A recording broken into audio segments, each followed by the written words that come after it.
pessoal, bem-vindos à nossa aula de ciências e hoje nós vamos estudar sobre a atmosfera. Vamos lá começar?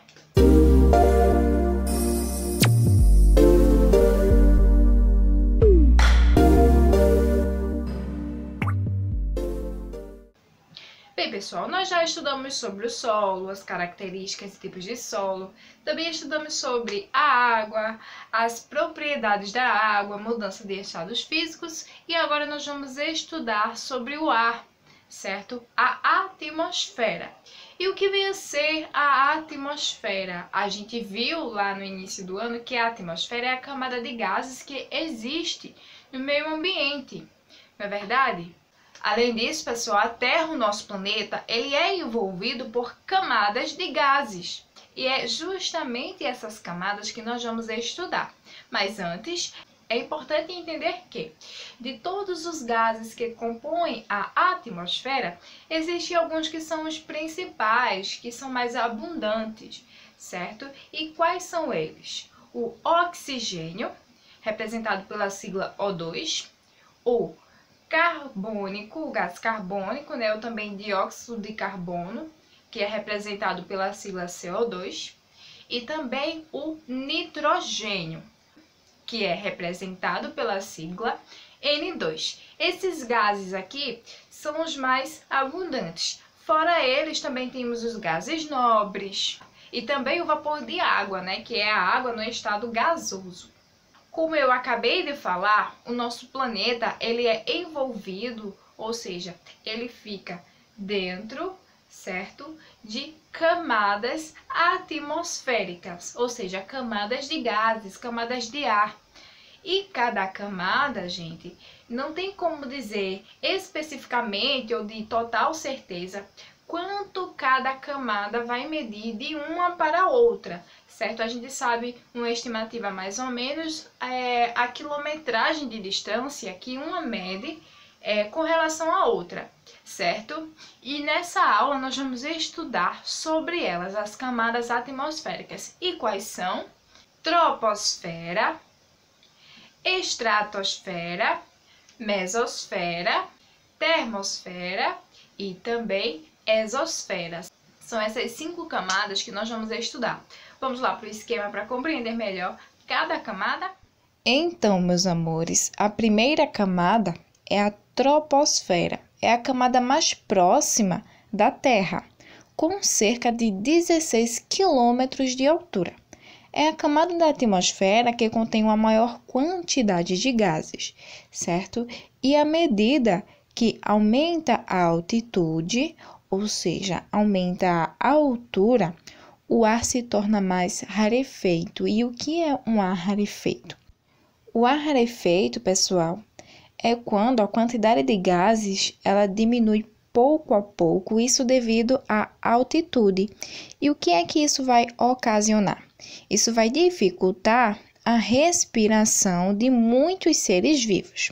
Com o aumento da altitude, a temperatura ela diminui, ou seja, vai ficando mais frio.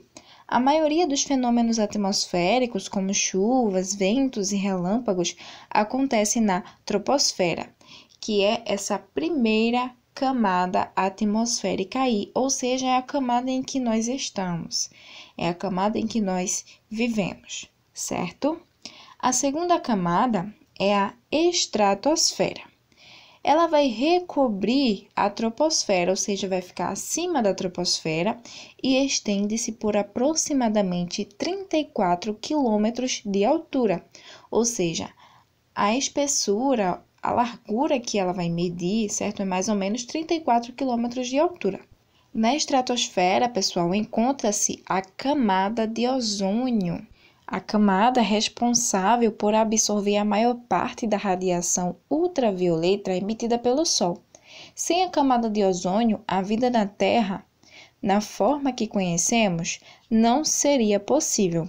Além disso, pessoal, por ser uma região altamente estável, ou seja, por não haver troca de ar, os pilotos de avião, eles tendem a manter-se no início da estratosfera para evitar turbulências. É nessa altitude que os aviões, balões, atingem a sua eficiência máxima. A próxima camada, como vocês podem ver aí, é a mesosfera. E a temperatura na mesosfera ela é muito baixa, chegando a atingir 100 graus Celsius abaixo de zero.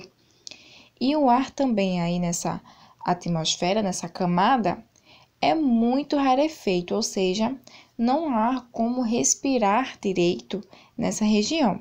Algumas vezes é possível observar enxames de meteoros no céu.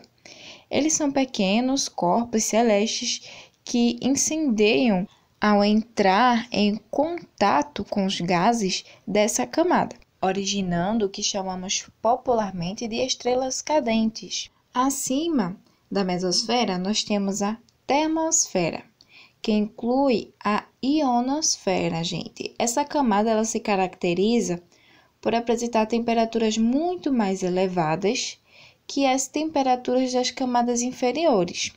Nela, os gases da atmosfera colidem com os raios solares, o que resulta em partículas eletricamente carregadas, propícias para a transmissão de ondas de rádio. É na ionosfera, que está contida nessa camada, que acontecem as famosas auroras, que são os fenômenos luminosos produzidos pela colisão entre as partículas provenientes do Sol e as partículas da atmosfera terrestre. As auroras elas ocorrem perto das regiões polares, que são as regiões do hemisfério norte e do hemisfério sul. Certo, pessoal? E acima da termosfera, nós temos a exosfera, que é a última camada atmosférica. Observem, gente, que essa região é conhecida como região limite. Por quê? Porque ela fica entre a atmosfera terrestre e o espaço interplanetário. Nessa camada, o ar é extremamente rarefeito e composto principalmente de gás hidrogênio e gás hélio. A temperatura na exosfera é muito alta durante o dia e durante a noite muito baixa, certo? É nessa altitude que se situam os satélites artificiais. Ok, meus amores? Então é isso, pessoal. Eu espero que vocês tenham gostado da nossa aula de hoje. Não esqueçam de deixar um like. Beijo pra vocês e até a próxima aula.